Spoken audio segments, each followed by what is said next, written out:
Quer aprender a ter resultados como esse na internet sem precisar aparecer em vídeos no YouTube? Então clica no botão aqui embaixo, faz a sua inscrição no meu treinamento Ranqueamento de Vídeos no YouTube, o Pulo do Gato, que lá eu vou te ensinar tudo que você precisa saber para trabalhar com o YouTube em vídeos onde você nem precisa aparecer. E no vídeo de hoje do canal, direto do Morumbi com as últimas provas de escalação, todas as informações para São Paulo e Goiás.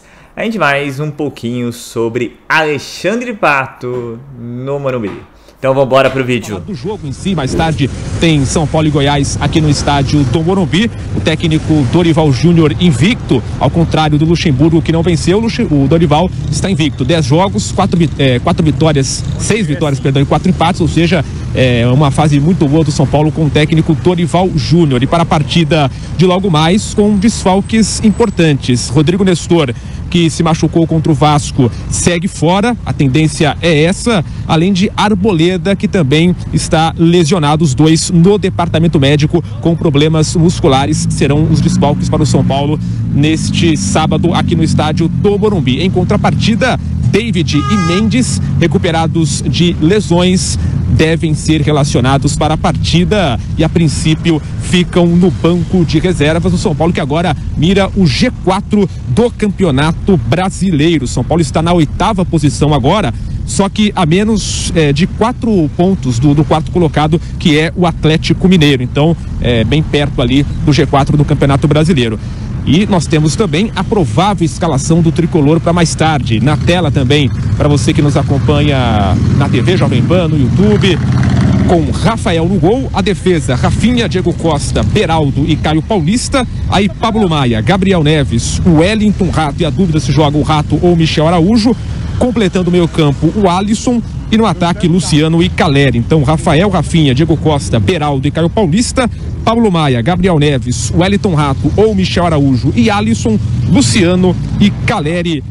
Você tem total razão. Imagino, não tenho certeza, que quando o Pato tiver as condições para jogar, e talvez ele seja apresentado, né, número de camisa e tal, e na apresentação... sugiro que o presidente do São Paulo, em vez de só passar a camisa e dar a palavra, se explique, né? Explique. Acho pouco provável que isso aconteça, mas seria necessário, concordo com você. Acrescento duas coisas. Uma também de uma informação. A primeira pessoa a curtir a contratação, o anúncio da contratação do Pato foi o presidente da torcida independente, o Baby, que vinha pedindo a contratação dele, que é engraçado que aquele manifesto da Independente está sendo, digamos, cumprido item a item. Os caras estão por dentro mesmo das coisas, né? Uhum. Saída do Rogério, Luan e Luciano na parede, Alexandre Pato de volta, né? Pacto com...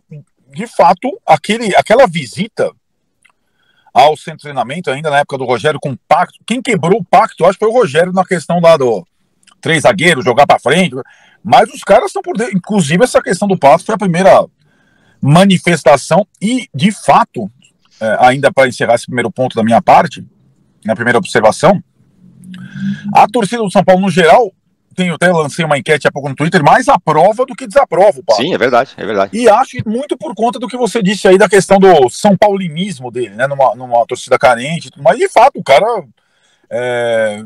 sei lá, né, por tudo que aconteceu, ele odeia o Corinthians, adora o São Paulo, e então tem essa... E aí...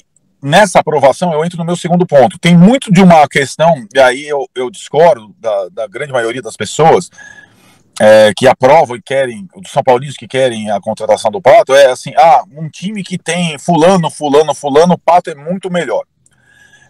Isso eu acho uma distorção da realidade, né? O Alexandre Pato é um jogador que tem qualidades, mas você mesmo frisou também os seus defeitos, a falta de competitividade, a falta de adaptação a outras posições e tudo mais, e não é porque o jogador o futebol está muito claro, isso tem mais técnica que um ou outro, que ele vai ser melhor que um ou outro, né? Isso na prática muitas vezes não se aplica, né? Uhum. Então, por exemplo, tecnicamente o Pato é melhor que o Caleri. Quem você colocaria para jogar hoje? Pato ou Caleri? Acho que não tem comparação, Caleri, né? Aí ficam as outras comparações, o David, o Marcos Paulo, tá? A questão é assim, o Pato, além dessa situação, para mim, ser uma distorção em relação às qualidades dele em comparação aos demais, ele, de fato, nunca foi o jogador que se imaginava tecnicamente falando, parecia ter pintado um cracaço. Teve momentinhos de cracaço lá no Milan, tá, mas não se confirmou como tal. Perfeito. Muita gente compara também com o Ganso, que também é da geração dele, que o Ganso, eu acho que, guardando as proporções, não teve a carreira internacional do Pato, é verdade. Não tinha a saúde do Pato também, mas o Ganso no futebol brasileiro, acho que ele atuou num nível... no São Paulo, pode ser, faz o recorte do São Paulo. O Ganso atuou num nível melhor que o Pato, mesmo nas duas últimas passagens, claro, sem dúvida, na minha opinião. E aí, para encerrar, para te devolver, acho o seguinte, na MLS, na fraca Liga Norte-Americana, onde ele teve uma passagem simbólica apenas, fez poucos gols, de fato, ele jogou numa posição diferente, como está jogando, por exemplo, hoje o Luciano, de meio atacante atrás do centroavante. Todo mundo está apostando nessa situação agora para ele jogar, por exemplo, com o Caleri. De novo, numa liga de muito pouca competitividade, onde esse meio atacante não precisa, por exemplo, fazer grandes funções defensivas, né? Onde o Atuesta, que não jogou nunca no Palmeiras, era um jogador que se destacava. Então, eu acho que a MLS não é um parâmetro para indicar uma mudança de função que possa adaptá-lo. Então, assim, eu não acho que exatamente é a posição carente do São Paulo, não acho mesmo. As funções, acho que o São Paulo tem outros atacantes. E aí, quando ele tiver à disposição, fica aquela situação. E como o Dorival não se opôs, o Dorival que se vire também, eu entendo dessa forma, para adaptá-lo em alguma função, né? Não acho ele... Hoje, se você tem uma necessidade de um centroavante, quando o Caleri não puder jogar, recuperado o Erisson seria a opção. Se o Luciano não puder jogar por eventualidade, seria o Marcos Paulo uma eventual opção, né? Então, eu de fato, eu não vejo a contratação do Alexandre Pato como uma coisa que altere o nível do elenco ou do time do São Paulo, sinceramente. Eu tô com você, ia chegar nesse ponto sobre a comparação do elenco. Ele joga mais que não sei o que, ele joga mais que o Luciano, ele joga mais que o David, ele joga mais que não sei o que. Eu tenho dúvida, não sei. Ele tá lá na MLS, será que ele... tem outra questão, em cima, derivando dessa questão que você falou sobre onde ele vai jogar, como é que ele vai jogar, a presença do Pato, com o apoio que o Pato tem da torcida, com o nome que o Pato tem, com a memória afetiva, não é nem uma memória, mas é uma ilusão afetiva que a torcida do São Paulo tem com relação a ele, é o jogador que no banco vai ter torcida pedindo pro cara entrar toda hora. Se o time não tiver... se o time não tiver bem. É o efeito colateral, não tem jeito. Você não tá, ninguém grita pro David entrar no São Paulo, porque ele é ruim, porque não sei o que e tal. Pro Pato vai ter. Independentemente de quanto ele esteja jogando. Né? Assim como com o Luciano. Mas como você falou, o Dorival não se opôs, pelo contrário, parece que achou legal a vinda dele, ele que embale essa questão. Ele consiga adaptar o Pato em algum lugar do campo, que ele jogue, sei lá, e tire alguém, ou sei lá, alguma coisa, ele vai ter que mexer um pouco no time que ele tem hoje, embora com muitas contusões, tem gente para voltar ainda aí, é mais um nome, mas repito, não sou contra a contratação, mas eu acho que para não ser oposição a essa contratação, é muito, mas muito importante, eu diria que é fundamental, é o ponto mais importante dessa contratação, é a diretoria explicar como será feita essa contratação, para não ser como a contratação do Galopo e outras tantas coisas que no São Paulo ninguém sabe o que acontece. Isso, enquanto você falava, antes de encerrar, eu lembrei de um jogo que o Pato decidiu. Na segunda passagem, na primeira passagem foram melhores, né? Ele chegou a ser 2015, na primeira passagem ele foi artilheiro do time na temporada, quase bateu a marca do Luiz Fabiano. Na segunda passagem foram alguns poucos jogos, teve um jogo muito importante que ele pelo Brasileiro contra o Santos, o São Paulo, que era o líder, que ele fez 2 gols, jogou super bem, mas ainda sob o comando do Cuca. Você conta gotas. Ele era titular do time do Diniz, sucessor do Cuca, antes da parada da pandemia. Quando voltou da pandemia, ele foi titular naquele jogo tétrico do Mirassol do WhatsApp. E aí, quando eliminado, o Diniz começa uma reformulação no time, né? Troca os zagueiros, né? Põe Diego Costa e Léo, mexe tudo naquela coisa toda, e barra o Pato, e o Pato decide rescindir o contrato, em tese, aquilo é a importância que você fala, em tese, sem cobrar os atrasados que o São Paulo tinha dele. Então isso precisa estar claro, porque você tem total razão em outros exemplos clássicos, tem até aquele do Petkovic na volta ao Flamengo em 2009, que voltou porque era uma forma de abater a dívida, se tem dívida, se não tem dívida, quais são os gatilhos do contrato, você tem total razão, além das questões ou questionamentos esportivos, tem sobretudo o questionamento financeiro. Enfim, é aquilo, O São Paulo do Dorival é um São Paulo com menos crise, com menos bafafá, mas tem afastamento do Felipe Alves, tem ainda 12 jogadores do departamento médico, tem contratação do Pato no meio de um negócio que talvez não se justifique pelo momento. Então o São Paulo continua sendo o mesmo, Tirone. Não é só o São Paulo invicto do campo, não. Haja Dorival volume 6, flat, para administrar tudo isso. Exatamente. Mas neste caso do Pato, tem a assinatura dele, ele aprovou. Exatamente. Vamos lembrar que no tempo do Rogério Ceni não quis. Né? Exatamente, isso. O Dorival topou, embale agora o Pato. Espero muito que dê certo, que todo mundo quebre a cara e o Pato se transforme no Pato aquele do começo da carreira, que ele nunca mais foi.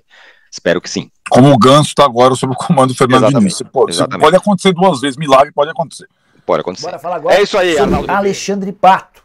O novo reforço do São Paulo, anunciado nesta sexta-feira de forma oficial, estará no Morumbi para assistir ao confronto contra o Goiás. Não esperem por uma apresentação como as feitas, por exemplo, para Luiz Fabiano e entre outros atletas. São Paulo ainda está planejando como é que vai fazer essa apresentação, mas deve ser algo bem menos glamouroso, no centro de treinamento mesmo, em que ele recebe a camisa do diretor ou do presidente e faz suas primeiras palavras como jogador do São Paulo. A ideia de ir ao Morumbi partiu do próprio Pato, que está muito animado em voltar ao São Paulo. Essa negociação só foi concretizada porque o Pato fez todo o esforço do mundo para jogar no tricolor. Ele não queria atuar em outro clube. Recebeu 2 ofertas melhores do que a que ele teve do São Paulo, mas optou pelo tricolor. Salário do Pato, algo entre 50 e 100 mil reais. O São Paulo não quer confirmar o valor, o que eu posso assegurar é que não passa disso. Esse valor é fixo, garantido por mês. O Pato ainda vai ter direito a bônus de acordo com a performance. Isso inclui jogos, gols e também conquistas de títulos. Muita gente perguntando que camisa o Pato vai vestir. A tendência, pelo menos existe um movimento dentro do São Paulo para que o Pato fique com a camisa 7. Isso vai precisar do consentimento do Alisson, que é o atual camisa 7. Se o Alisson não concordar, a tendência é que o Pato escolha um outro nome. Você me fez lembrar uma coisa sobre viagem e tal. O caso do São Paulo que a gente precisa esclarecer é o caso do Felipe Alves, goleiro. O Felipe Alves está afastado por cometer atos de indisciplina com o Dorival. Só que como o Dorival trafega naquele jeito, não é afastado definitivo, vai ter uma conversa provavelmente hoje, talvez para reintegrá-lo, mas o que eu falei aqui a semana passada, o Dorival passou a tratar os goleiros de uma forma diferente que o Rogério tratava. O Rogério levava os 2 goleiros para o banco, Jandrei e Felipe Alves. 2 reservas. 2 reservas. O Felipe Alves se recusou a aquecer numa das vezes, se recusou a viajar para Fortaleza para participar do treino no dia seguinte. Então ele não entendeu esse novo rodízio. O Dorival decidiu afastá-lo, tá com o Leandro da base como reserva do Rafael, porque o Jandrei está com o dedo quebrado. Mas é possível que o Felipe Alves seja reintegrado a partir da próxima semana. Muito bem. Pessoal, a provável escalação aí que deve ser, aqui deve entrar em campo, fica a dúvida só entre o Wellington Rato e Araújo. O resto aqui você sabe de cor e salteado. São Paulo que vem em busca aí da invencibilidade no Morumbi, né? Todos os jogos que atuam no Morumbi pelo brasileiro saem com vitória. Esperamos que hoje não seja diferente. Um confronto duríssimo. O Goiás que poupou durante a semana para a Sul-Americana e ainda assim venceu. Então, assim, vai ser fácil não. Mas tem que correr, tem que buscar esses 3 pontos aí que são importantíssimos na caminhada do São Paulo Futebol Clube pelo Campeonato Brasileiro.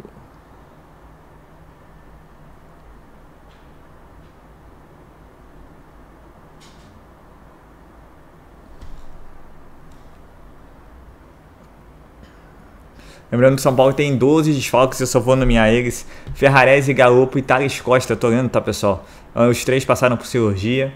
O Wellington também e Jandrei. Só que esses 2 começam a fazer alguns trabalhos mais à frente dos 3 que eu falei anteriormente. E depois você tem Erisson Moreira e Igor Vinícius que estão na transição. E Arboleda e Nestor com fadiga muscular também estão de descanso para o confronto da Copa do Brasil e continuação do Campeonato Brasileiro. Então são um total de 12 nomes, somando o Felipe Alves, que está afastado, não sabe se volta ou não volta, né? Fica essa questão aí se o Dorival Júnior vai aceitá-lo de volta. O que parece que já aceitou, só falta um aval da diretoria tricolor. Então assim, é gente pra burro. Então assim, a gente fala muito em reforço, mas se voltarem esses jogadores, são bons reforços, né? E não custam nada, quer dizer, já estão custando todo mês, né? Então assim, por isso que eu não estou com grande expectativa sobre a janela do meio do ano de transferência, até porque o Júlio Casares tem que estar com mais interesse em vender, porque ele precisa bater a meta de venda do que em obter, comprar. Ele só vai tentar os jogadores que consigam ver alguma oportunidade de mercado, custo-benefício, no caso praticamente custo zero, diferentemente do nosso rival que está com uma dívida de mais de 1 bilhão e vai pelo jeito abrir o bolso em 40 milhões de reais em contratações, que é o Corinthians, né? Não entendo como é que vive assim, né? Então, bom, pois bem, né? Mas que é estranho, Mas o São Paulo, que parece, não vai com muita sede ao pote ao mercado. Não, até porque o Dorival Júnior arrumou a casa e hoje o torcedor São Paulino acho que acredita que o foco é 45 pontos, só que assim, acho que vai ser de uma maneira mais tranquila e aí você pode pensar em algo mais aí, quem sabe uma vaguinha na Libertadores. E nos mata-matas tentar surpreender, continuar jogando, fazendo o jogo firme e defensivo e no ataque não perder as oportunidades que tiver. Então é isso, pessoal. A expectativa é grande, contando as horas, faltam pouquíssimas horas para o confronto entre São Paulo e Goiás. E esperamos que o São Paulo mantenha a sua invencibilidade com uma grande vitória no Morumbi. Lembrando que o jogo é às 9 da noite e já foram vendidos 40 mil ingressos, minha gente. Então, o São Paulo não decepciona jamais. Então é isso, pessoal. Eu sou Marcelo Mazorra do canal Mazorra SPFC. E se você quer ficar ligado nas últimas, nas notícias, nas novidades do São Paulo Futebol Clube, não deixe de se inscrever no canal, ativar o sininho para notificações. E se puder nesse vídeo, deixa aquele likezão, tá ok? Saudações colores, um ótimo jogo a todos, um ótimo fim de sábado a todos e valeu! Quer aprender a ter resultados como esse na internet sem precisar aparecer em vídeos no YouTube? Então clica no botão aqui embaixo, faz a sua inscrição no meu treinamento Ranqueamento de Vídeos no YouTube, o Pulo do Gato, que lá eu vou te ensinar tudo que você precisa saber para trabalhar com o YouTube em vídeos onde você nem precisa aparecer.